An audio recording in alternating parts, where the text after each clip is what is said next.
15-year-old Nicole van der Hurk's murder caused quite a stir in her hometown of Eindhoven, Netherlands. Although an intensive search began to find her killer, there was not enough physical evidence to pinpoint a suspect. 16 years later, though, a Facebook comment would lead investigators closer to the truth and unveil a twisted plot that would ultimately unmask a killer. Hello, and welcome back to Mysterious 7. Today we'll look at a case with the most insane twists you've ever heard. This is the case of Nicole van den Hurk.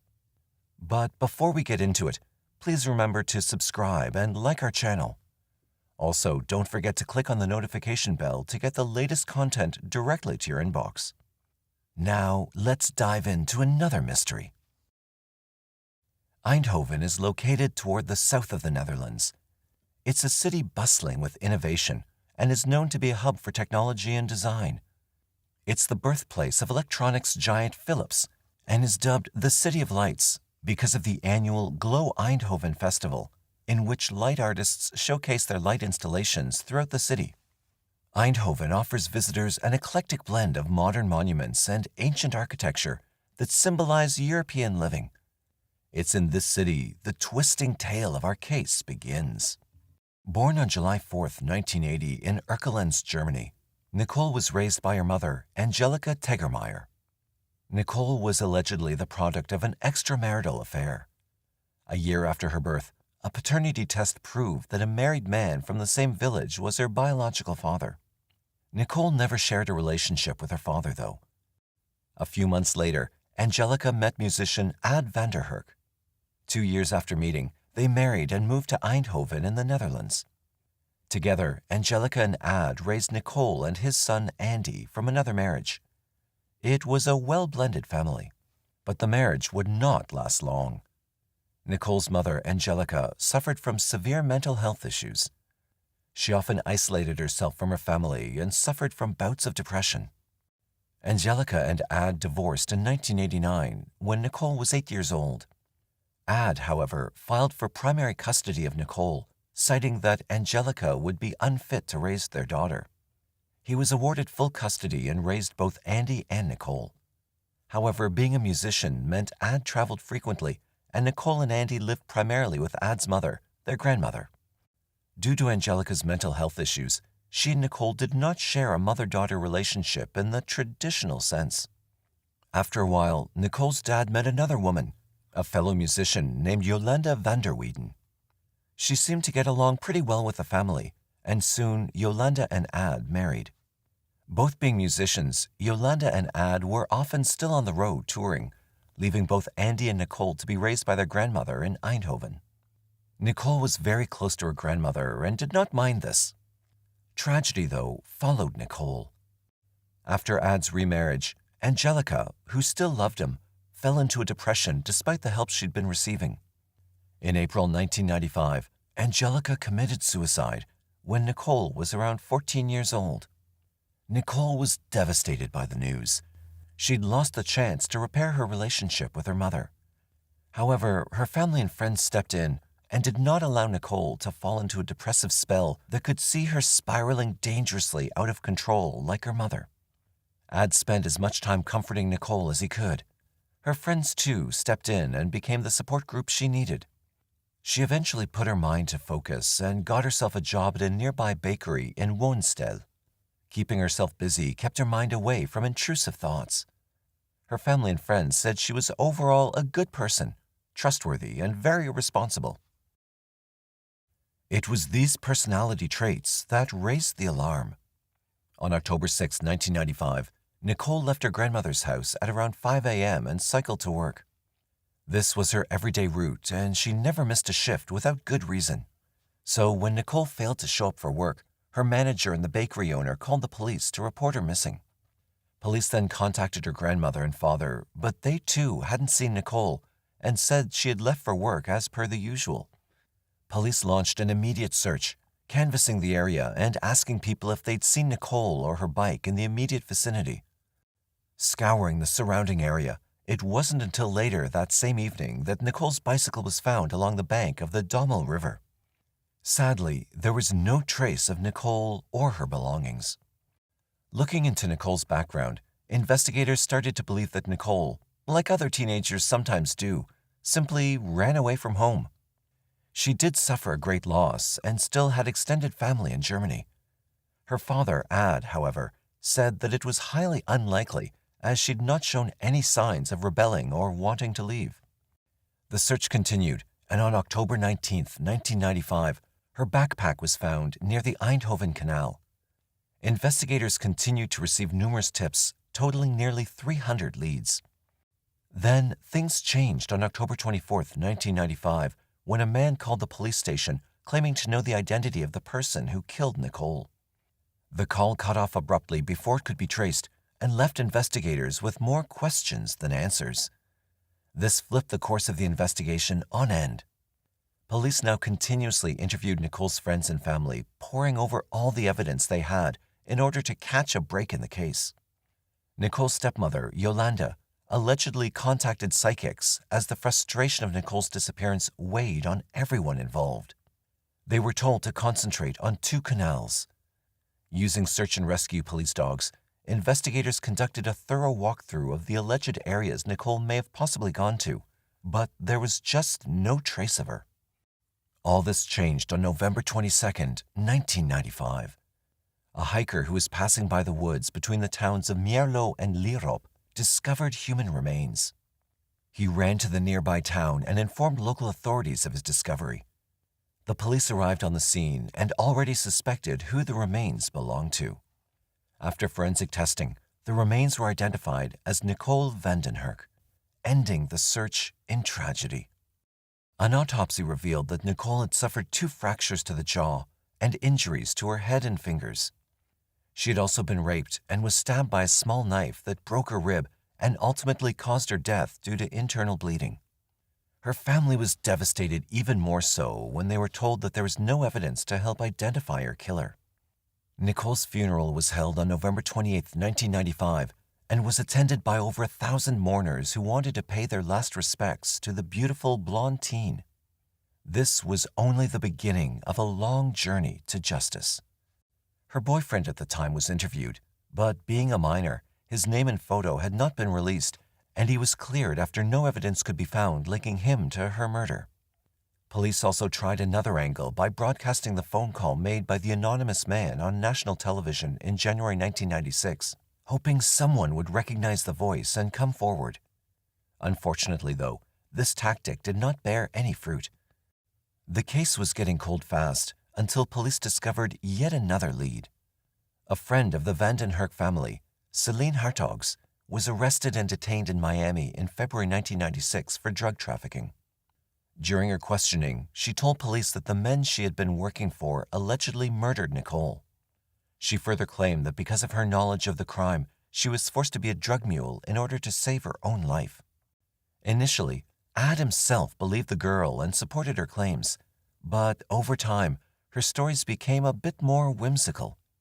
Police questioned her further and were soon able to whittle away at the lies and discovered her story was flawed. She had just been trying to shave off prison time from her own sentence. Ad also distanced himself from the story and continued to search for answers in Nicole's death. Police pulled out all the stops and brought both Ad and Andy in for questioning between May and June 1996 regarding Nicole's murder. It was a small town, and people were shocked when police began looking into family members as possible persons of interest. They had been a close family, and the locals didn't believe either man could be responsible. Following hours of interrogations, both Ad and Andy were cleared and released after investigators could find no evidence linking them back to Nicole's murder. Despite the steadily growing reward being offered for information regarding Nicole's murder, no relevant leads came through. Slowly, the case grew colder, and the number of investigators working on it dwindled.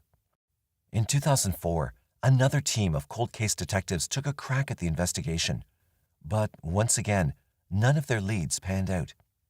Nicole's death remained unsolved, gathering cobwebs as the years went by without any new information. The years passed, and things did not get any easier for the family. Nicole's death particularly affected Andy, who was just 5 years older and shared a close bond with his stepsister. Having lost both Angelica and Nicole in such tragic ways, Andy developed psychological problems. He turned to alcohol and often fought against depression. He'd also been distancing himself from his family since Nicole's murder and eventually relocated to England away from the reminder and the memories of Nicole and the tragedy they suffered. Ad remained in the Netherlands, putting focus into his music career and praying for a miracle that would lead to uncovering the truth behind Nicole's murder. Eventually, though, Ad and Yolanda too split up and went their separate ways. Ad moved to Spain, but kept in contact with Andy through phone calls. However, they were emotionally drained after Nicole's untimely demise, and their relationship became strained over time as well. Andy's strange behavior came to a heated end on March 8, 2011. On Facebook, he posted, "I will be arrested today for the murder of my sister. I confessed, and I will get in contact soon." In mere moments, his comment was shared over 1,000 times. He was immediately arrested by British police and once again made a similar confession while in custody. This confession led to Andy being extradited back to the Netherlands to stand trial for the murder of Nicole. Once back in the Netherlands, Andy was detained in jail and not allowed contact with anyone, including his family. It created a major twist in the case, but the only problem was that there was no evidence apart from the Facebook confession. Police interviewed Ad about his son's confession. Surprisingly, Ad didn't believe Andy was telling the truth. He believed that Andy was just seeking some time in the spotlight after the attention generated by Nicole's case. Yolanda, too, was interviewed following this major twist, but didn't have much to offer in the way of evidence. She said that there had to be an ulterior motive for Andy's vicious crime. Yolanda did not believe that Andy could have done something like this with no apparent reason, but had no idea what the reason could possibly be. But this was only the first shocking statement made by Andy. Soon after he was released due to insufficient evidence, Andy made another damning accusation. He told police that he did not, in fact, kill his sister, but needed to reignite the focus on her case after so many years. That's when he dropped another bombshell. He told police that he'd been keeping a secret that was eating away at him from inside. He knew who killed Nicole. His father, Ad. Andy went on to make serious allegations against Ad, claiming that he'd raped Nicole and she'd become pregnant. In order to cover up his crimes, Ad, Andy claimed, then killed her to keep it a secret. Dumbfounded by Andy's accusations, Ad said he could not believe that Andy would think he was responsible for Nicole's murder. Andy said that he loved Nicole as if she were his own daughter and never wished any harm upon her. These accusations, added to the fact that both Ad and Andy were, at one point in the investigation, persons of interest, led authorities to exhume Nicole's body to conduct further DNA testing. On September 9, 2011, Nicole's body was exhumed and sent off to the Netherlands Forensic Institute. The whiplash created by Andy's confessions put added scrutiny on investigators to leave no stone unturned until they got to the bottom of the case. During the examination, 3 different DNA profiles were compiled from a single trace of sperm. The case was therefore reopened at the end of 2012, with scientists turning to forensic specialists from New Zealand. With the help of the Institute of Environmental Science and Research Facility, ESR, based in Auckland, New Zealand, scientists were able to separate and test the different DNA samples found on Nicole's body. Afterwards, a mathematical and statistical approach was used to determine a true positive match based on which DNA profile appeared more prominently over the other. The 3 DNA samples were identified as male, and now it was up to Dutch investigators to go back and test the results against those of the suspects, which included Ad and Andy. One of the samples belonged to Nicole's then-boyfriend, who was ruled out due to his solid alibi from previous interviews. The second profile was allegedly unknown. However, in some reports it was said to be Andy's. Police never confirmed those reports. The third profile yielded some interesting results. On January 14, 2014, 46-year-old Jos de G was arrested at his home in Helmond, a city in Eindhoven. Finding his DNA on Nicole could have meant anything, but police were not giving up so easily. After a lengthy interrogation, investigators learned from de G that on the day of Nicole's disappearance, he'd had an argument with a girlfriend before storming out of the house. Investigators placed the clues together and believed that DeG may have seen Nicole on her way to work and, in that moment of anger, unleashed his frustration on the young woman. These may have just been a theory, but DeG did have a history. DeG was previously convicted of 3 sexually motivated crimes.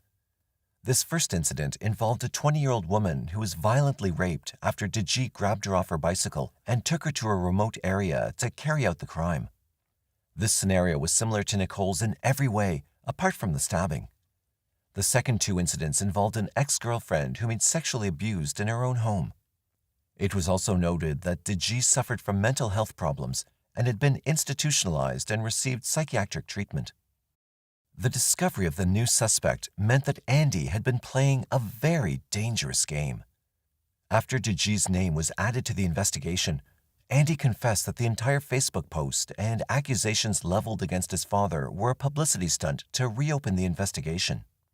Since Nicole's death, Andy had been developing a plan and making inquiries about DNA testing and exhumation.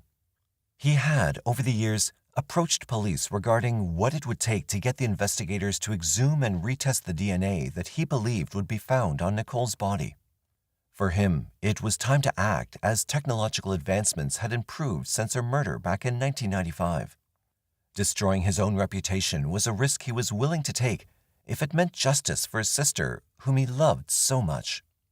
Andy knew he had to be convincing enough, given all the red tape behind exhumation policies, and had to give investigators a solid enough reason to retest the evidence.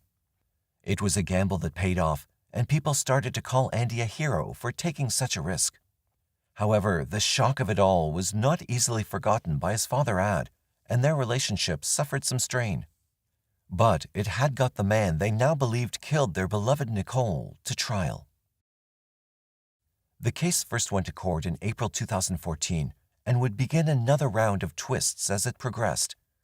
DeG's lawyer disputed the DNA evidence, citing other DNA profiles were also gathered during the investigation from Nicole's exhumed body. He insisted that any of the other male profiles could belong to the killer. He further argued that Nicole and DeG could have had a consensual sexual relationship. Nicole had other sexual partners and may have also been pregnant at the time of her death. The prosecution countered the allegations, stating that Nicole had been in the wrong place at the wrong time. DeG, they said, had still been furious from a fight with his girlfriend when he'd come across Nicole. They did concede that there was no motive for killing Nicole other than her being a victim of opportunity in which DeG could unleash all of his pent-up anger. The defense stuck to their claims of the other DNA profiles belonging to the real killer. DeG's trial for the manslaughter and rape charges began in November 2, 2015. The prosecution brought forward 2 witnesses who claimed DeG confessed to killing the girl. However, DeG's defense team argued that the witnesses had been institutionalized along with DeG at the time and were just confessing in order to cash in on the €15,000 reward that was being offered for more information. The defense further argued that DNA was poorly stored and pushed for samples to be reanalyzed. The court conceded, despite the prosecution arguing it was a delay tactic. The tests were carried out once again by a new forensics team. This delayed the trial to the next year, and in April 2016, the new forensics team presented the results confirming that the most likely suspect was, in fact, DeG. On October 12, 2016, the trial resumed with all the new evidence in place. It was to be a very painful process for the family. The prosecution argued that DeG be sentenced to 14 years in prison for the manslaughter and rape of Nicole, as the accused DeG could not possibly have had a consensual relationship with Nicole given his background, stating that she would not have willingly developed a relationship with him. After much deliberation, and the fact that 2 DNA tests conducted by separate teams pointed to DeG as the most probable suspect, on October 9, 2018, DeG's acquittal was overturned, and he was sentenced to 12 years for the rape and manslaughter of Nicole. Following the conviction, life mostly returned to normal for the Van den Hurk family. Both Andy and Ad were proven innocent through DNA results, allowing them to breathe a sigh of relief. Andy returned to England and tried to live out the rest of his days as normally as he could. In May 2022, though, there would be another dramatic end. Neighbors of Andy started to notice his absence and requested a welfare check by police. Upon arrival, police knocked, but with no response, they were forced to break down the door and enter his apartment. Greeted with a foul stench, police ventured into the bedroom and found Andy dead on his bed. Near his body were numerous bottles of alcohol and prescription drugs. It was later determined that Andy committed suicide when toxicology reports proved that the excess amounts of alcohol and drugs caused him to have a heart attack. Investigators determined that, given the stress of Nicole's murder and the subsequent search for justice, Andy could not handle the reality of it all. They believe he eventually succumbed to his depression, given his history of mental health struggles. And this marked the end of Andy Vanden Hurk's tragic, yet unusually heroic tale. A man many say loved his sister beyond measure, so much so that he risked his own reputation and freedom to solve the mystery of her murder. Not only did he help solve Nicole's murder, but he also helped investigators remove a dangerous criminal from society. So, what did you think of today's case? Would you call Andy a hero? Let us know in the comments below, and if you haven't already, please subscribe for more content. Until next time, stay safe.